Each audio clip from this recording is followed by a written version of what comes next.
ऐसा होई सिद्धि साकी गौरीसा तुलसीदास हरी चिरक की जदा थे ए बबुआ कृष्णा हे भगवान माथे पे घाम आ गई अभी तक ई लोग सुतल बाड़े। ए बबुआ उठा शायद न मैं सुते दे। ओहो ए बबनी कृति अरे तू तो उठ जो नहीं तो स्कूल जाए में देर हो जाए।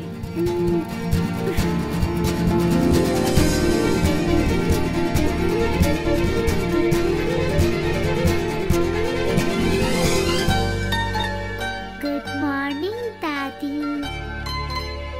गुड मॉर्निंग पापा। Good night.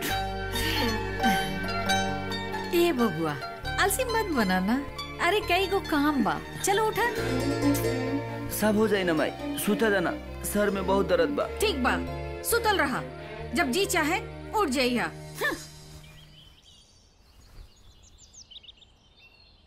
ए जी चाय।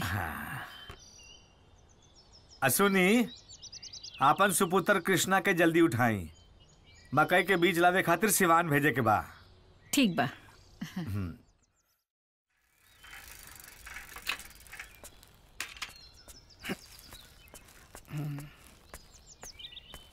प्रणाम चा। हाँ खुश रहा। कृति के स्कूल छोड़ के आवा, खेत में पानी पटा दा, टोस्ट बल्कनी के दे दा और कह दा कि कृष्णा के जल्दी उठावे। जी।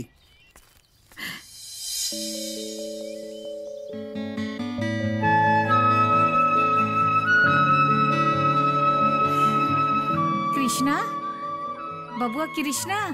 दादी पापा के डटिया जन, इनका सिर दर्द करता, यही खातिर हम इनका सिर दबाई स्कूल ना जाए। हाँ।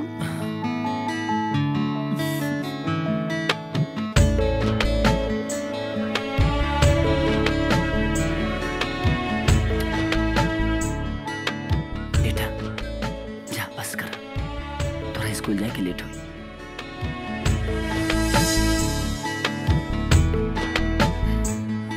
माई कृति के प्यार दुलार देख के ऐसा लगेला कि दुनिया की सारी खुशी मिल गई।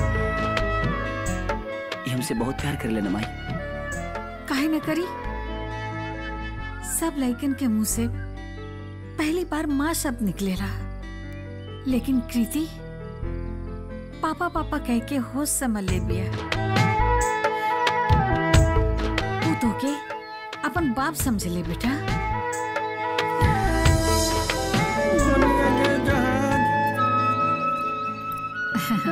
खुश रह, ठीक से ले जाइए, ध्यान रखिए।